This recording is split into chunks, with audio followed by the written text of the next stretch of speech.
Donc, chers apprenants, nous poursuivons avec les grands D, l'hydrolyse d'un ester. Nous avons eu au grand 1 l'équation d'estérification. On va reprendre.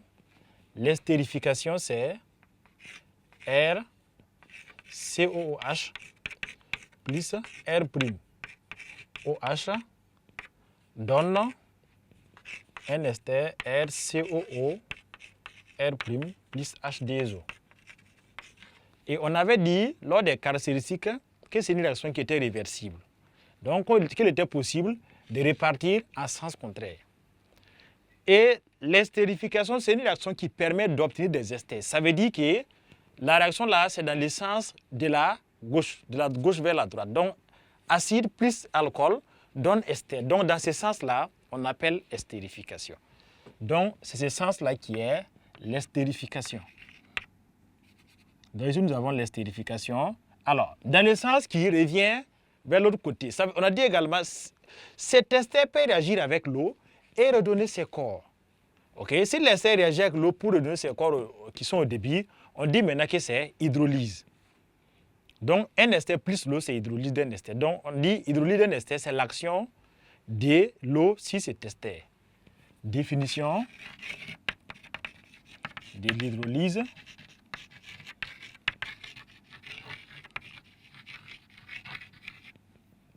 D'un ester.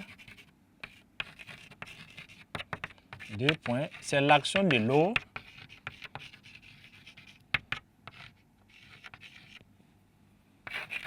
sur cet ester.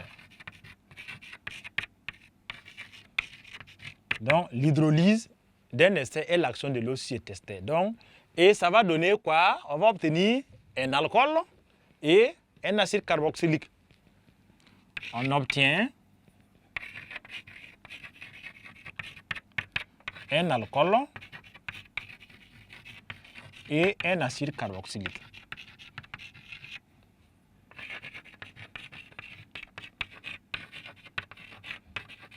Donc, autrement dit, c'est la réaction inverse de l'estérification. L'estérification, c'est acide plus alcool donne ester plus l'eau. Et l'estérification, et l'hydrolyse d'un ester plutôt, c'est ester plus eau donne acide plus alcool. C'est la réaction inverse. C'est la réaction inverse de l'estérification.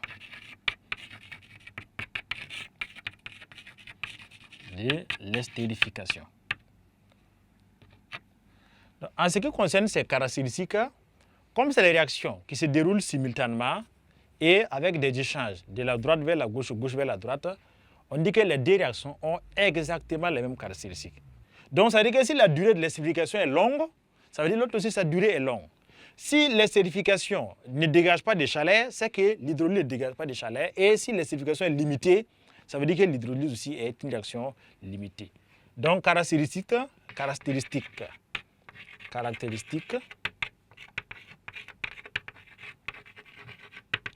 L'hydrolyse d'un ester. L'hydrolyse d'un ester est une réaction lente, limitée et athermique aussi. Lente, limitée et athermique. Donc, pour l'accélérer, on va faire même recours à la même chose. On va procéder au chauffage ou bien à l'ajout d'acide sulfurique. Et côté rendement, les rendements de l'hydrolyse d'un ester, ce sont les mêmes rendements. Selon quel alcool qu'on va obtenir à la fin est un alcool primaire, le rendement sera de 67%.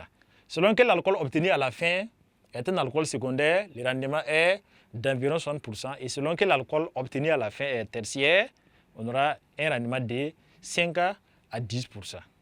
Pour un ester également, l'autre relation dont on va en parler, c'est juste par rapport à la décomposition. Donc, si on écrit une équation d'estérification, RCOO, R' plus l'eau, donne l'acide c'est R, COOH, et l'alcool c'est R', OH. Donc voilà ce qu'on obtient comme acide et puis alcool. Dans cette réaction, alors il faudra aussi savoir que si vous avez un ester au départ qui a 6 carbones, s'il a 6 carbones au départ, comme l'eau ne contient pas de carbone, ça veut dire que les 6 carbones seront répartis entre l'acide et l'alcool. Ça veut dire que s'il a 6 carbones et que l'acide a pris 4 carbones, c'est que l'alcool prend 2 carbones. Voilà. Ou bien c'est l'alcool qui a pris 4 carbones, l'acide va prendre 2 carbones. Donc les carbones, vu la loi de conservation du nombre d'atomes, donc le nombre de carbones de l'ester sera réparti entre l'acide et l'alcool. Cela permet de retrouver les formules brutes, les formules semi-développées des composés alcool et acide qu'on va avoir à l'issue de la réaction. Donc, les 16 apprenants, c'est ce qu'on avait à dire par rapport à ces paragraphes qui portent sur l'hydrolyse d'un ester, à savoir sa définition. Donc, c'est le contraire, c'est la réaction contraire de l'estérification. Et on obtient des alcools et des acides carboxyliques.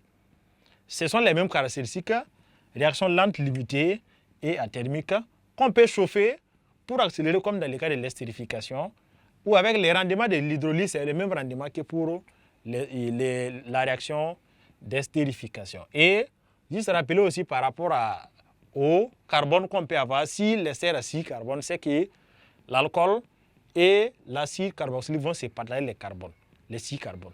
Donc, nous allons passer maintenant au paragraphe grand 3 qui porte sur l'équilibre de la réaction d'hydrolyse-estérification.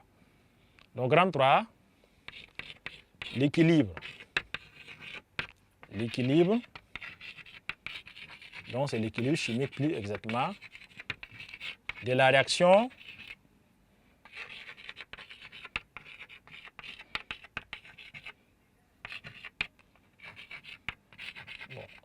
d'estérification hydrolyse. Donc, c'est deux réactions qui sont indissociées parce que les deux se déroulent en même temps. Donc, on peut dire réaction d'estérification hydrolyse ou bien réaction d'hydrolyse estérification.